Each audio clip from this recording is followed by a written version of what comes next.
Big data is a term that's come to be used in reference to data structures that are diverse, complex, and of a massive scale. Although the term has been in use since the 1990s, it's only with the rise of Web 2.0, mobile computing, and the Internet of Things that organizations find themselves increasingly faced with a new scale and complexity of data.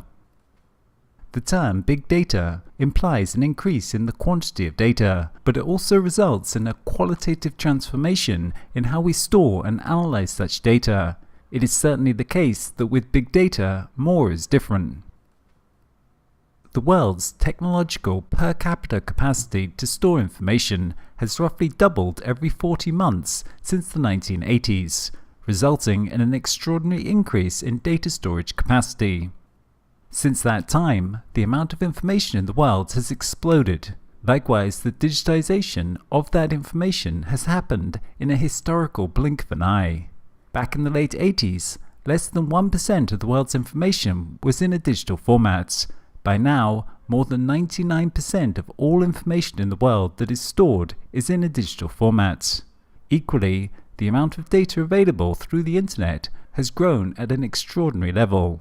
The world's effective capacity to exchange information through telecommunications networks was 281 petabytes in 1986, 471 petabytes in 1993, 2,200 petabytes in the year 2000, 65 exabytes in 2007, and predictions put the amount of internet traffic at 667 exabytes annually by 2014.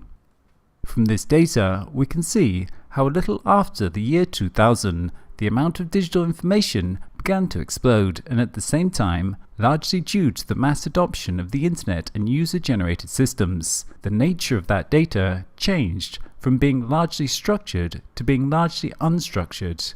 We might identify this as the tipping point from the world of data to this new world of big data. Indeed, industry, government, and academia have long produced massive datasets, such as remote sensing, weather predictions, scientific experiments, or data from financial markets.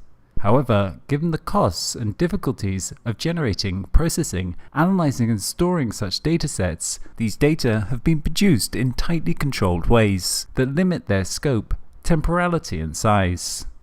For example, to make the compiling of national consensus data manageable, they have been produced once every 5 or 10 years, asking just 30 or 40 questions, and their outputs are usually quite coarse in resolution. While the census may wish to be exhaustive, listing all people living within a country, most surveys and other forms of data generation are just samples, seeking to be representative of a population but not technically capable of representing all features. Big data has a number of key attributes that make it distinct in nature from these more traditional datasets, including its volume, velocity of data capture, variety of data sources, its high resolution, and its often exhaustive nature of sampling. First, as the name implies, big data is truly massive in volume, consisting of terabytes or petabytes of data. Take, for example, the Chinese ride-sharing platform Didi, which serves some 450 million users across over 400 cities in China. Every day, Didi's platform generates over 70 terabytes worth of data, processes more than 20 billion routing requests, and produces over 15 billion location points.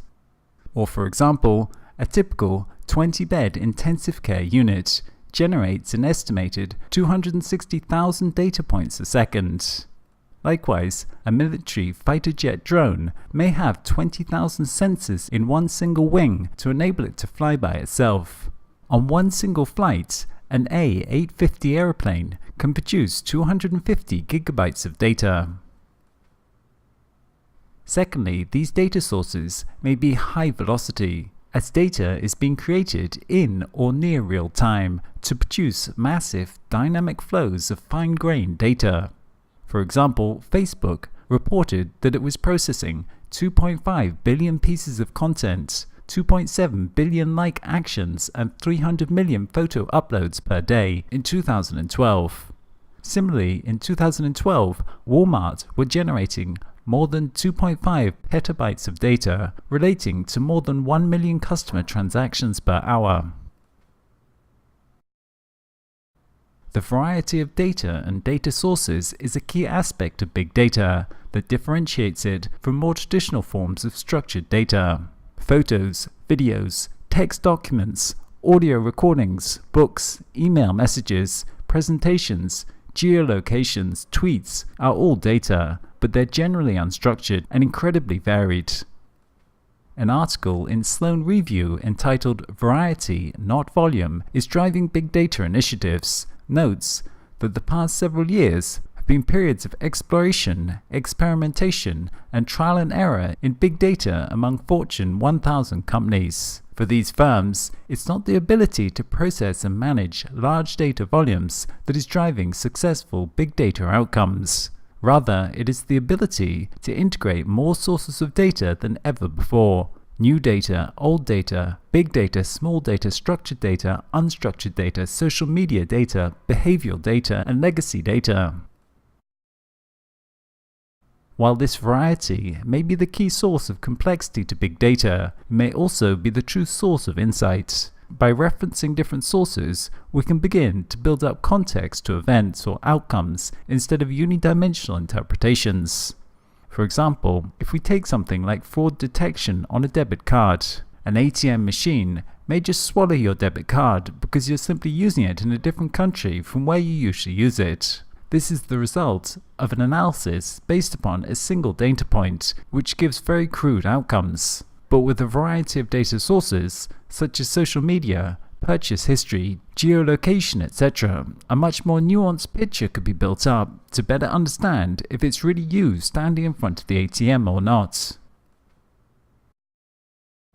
Big data is often exhaustive in scope, striving to capture entire populations or systems and all relevant data points. Take, for example, a recent project initiated by the US Securities Exchange Commission to try and capture and analyze every single US financial market event for every single day. The goal of the project, called Consolidated Audit Trail or CAT, is to track every life cycle event, every tick, every trade, every piece of data that's involved in the US market in one place, and bring it into one data platform. The goal is to build a next-generation system that will allow them to understand in a reasonable amount of time what is going on in the market. This involves taking data from all the different silos across all these different banks, the broker-dealers, the market makers, the dark pools, and so on, and bring it all into one system. The system has to ingest between 50 and 100 billion market events per day. That's 15 terabytes of data a day that needs to be processed within 4 hours and made available for running queries on the whole dataset, so that any trade from that day can be traced from its origins all the way through to completion. We can note here how we're no longer simply looking at a very limited amount of historical snapshots, but in fact, all market events are available for analysis.